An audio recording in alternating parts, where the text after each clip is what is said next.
Welcome to 10 Minutes Live, Wine Time Live with me, Katarina Andersson, Grapevine Adventures.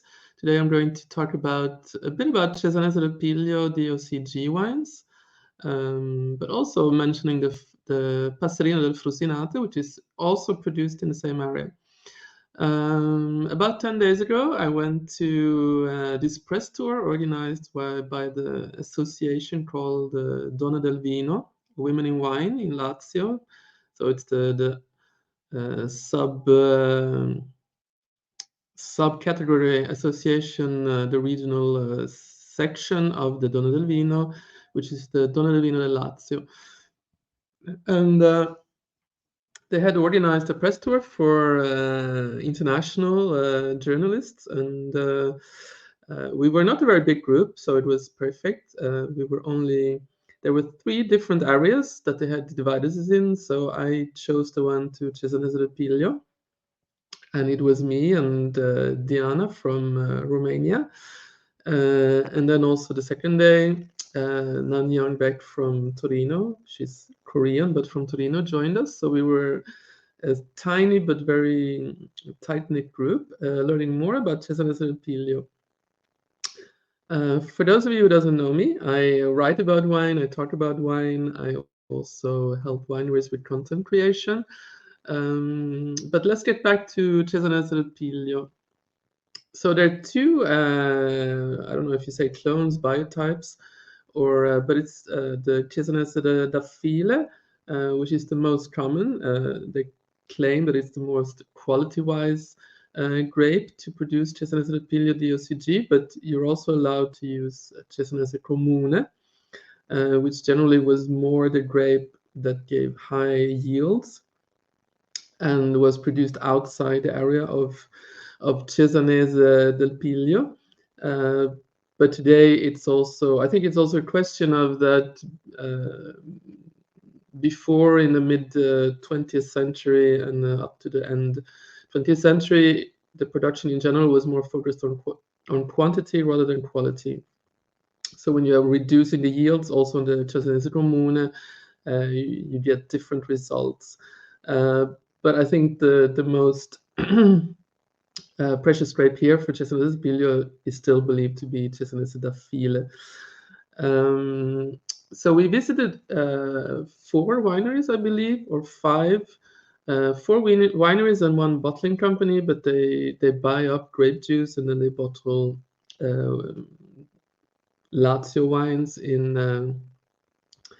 Olevano, Romano, which is one of the villages or areas that produce Cesanese wine. But it's a DOC, it's not a DOCG in Olevano, Romano. So the first day we visited Petrucca Vela, Terenzi, and Casale della Ioria, which are all kind of 3, well, the last 2 are like really historical wines. The second one, I think, Terenzi.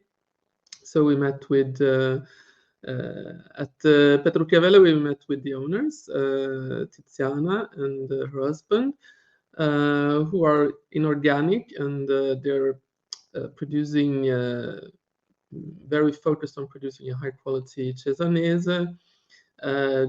They also do some aging, mainly in small, big, but small barrels, small, big barrels, and also something in tonneau.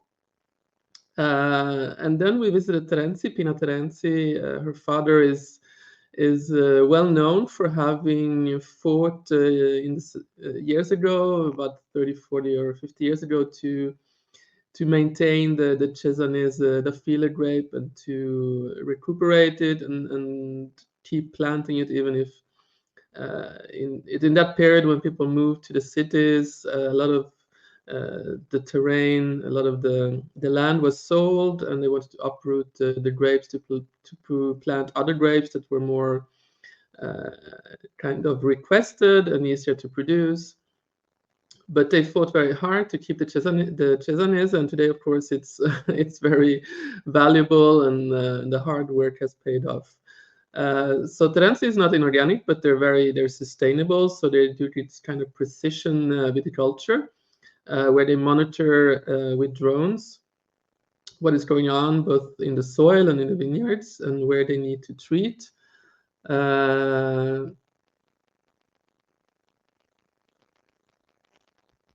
Okay, hello, Andrew Oliver. It's nice to see that you joined today and to listen. It's very short introduction to Cesanese and my impressions when I was there like 10 days ago.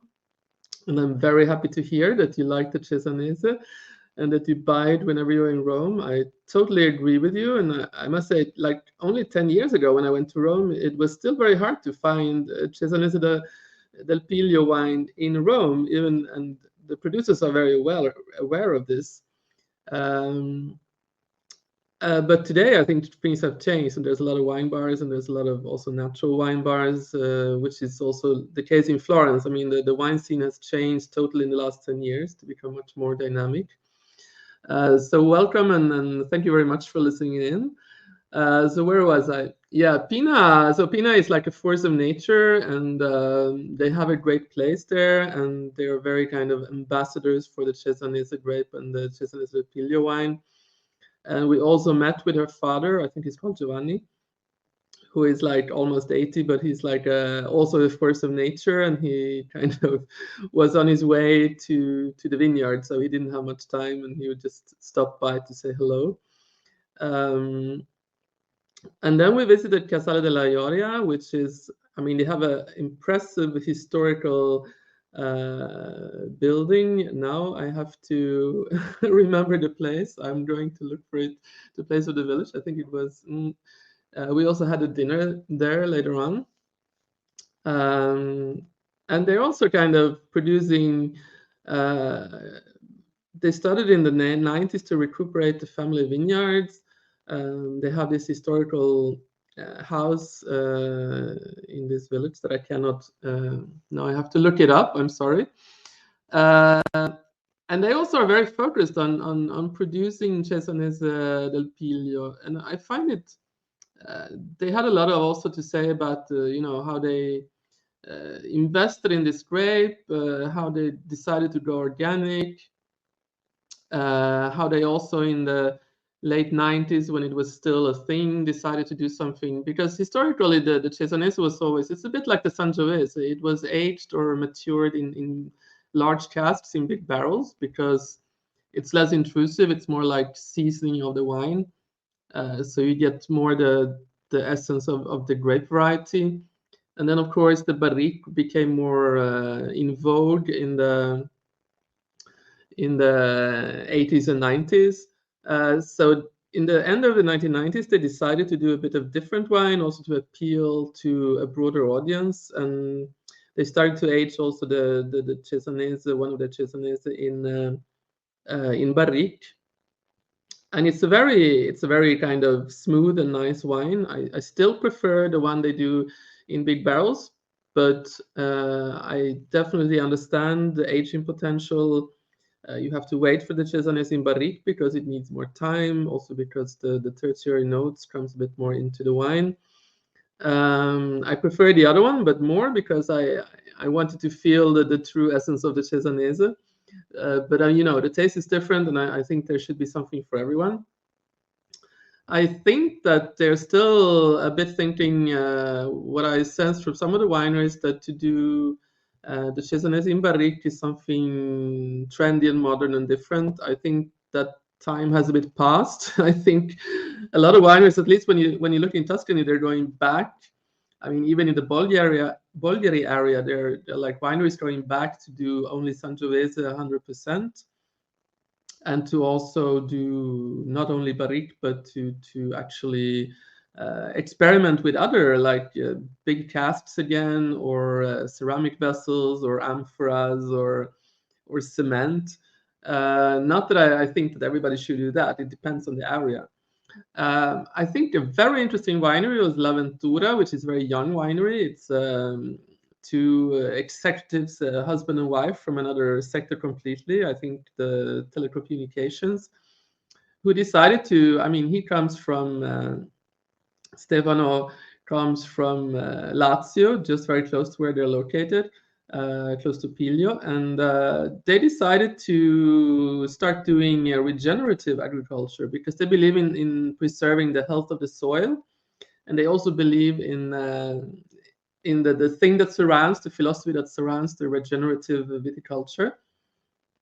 And so that was very interesting to visit them. They also have an agritourism kind of B&B resort or relay, which is very, very nice. So I mean, I would definitely recommend them.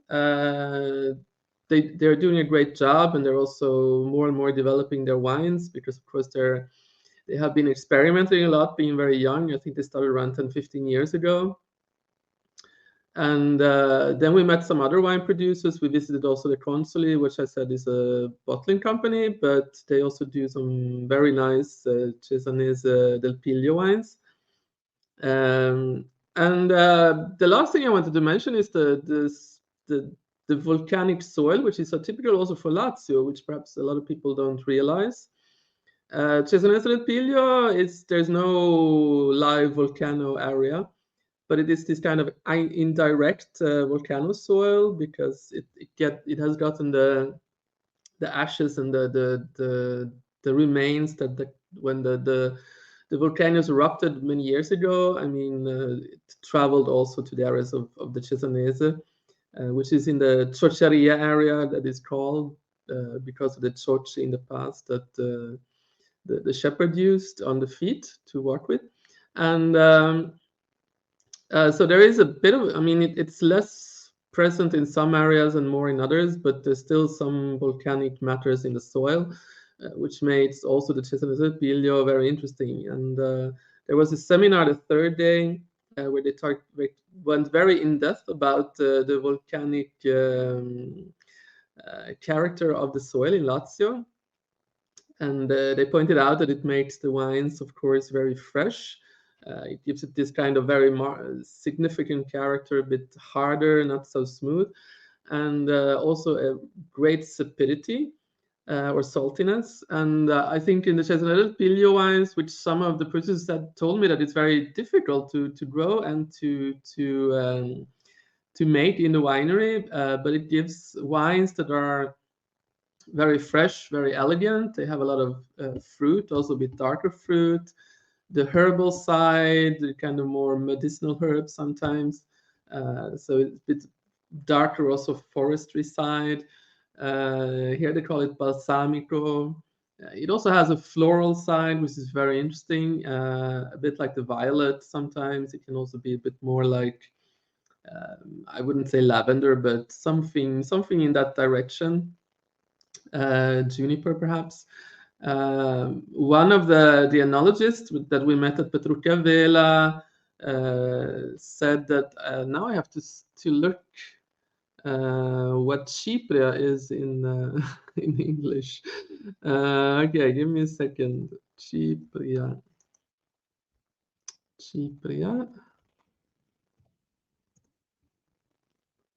Yeah, this kind of face powder or talc powder that you use when you do your makeup, or you did use it in in the 17th and 18th centuries. And he claimed that this is a typical trait of Cesanese del Piglio wines, that you can feel this kind of notes in the wine. And I think it's very interesting. I mean, each have their own contribution to how they think that the Cesanese wine is very typical. And of course, we only met winemakers that in some sense were women. So either they were owners of the winery or they're like, well, all of them, I think, were owners of the winery. And none of them were really the winemakers. But so it was more women in wine side, but it also gave another story told about Cesanese, I think. A different story, how they look upon the wine and how they look upon, the work they have done, some for many years, some wineries for less time because they're younger. So it was, I'm really happy that they invited me. And so thank you to the Donne del Vino del Lazio, to Giovanna Trisorio, who actually reached out to me because I visited her just before the pandemic to their Cincinato winery in Cori. which is a cooperative, but it's a very interesting winery. And so yeah, now I've gone over my time, but I hope it was interesting to hear something about the Cesanese del Piglio. And I'm going to write about it a bit more and longer in an article soon. So stay with me. And next Friday, I've decided to I will do it on Thursday or Fridays, this short live. And have a great Friday. And I hope to chat with you online, any of you soon. And don't forget to follow me and to sign up for my newsletter if you like my content. And for anything else, just contact me in a direct message. Ciao.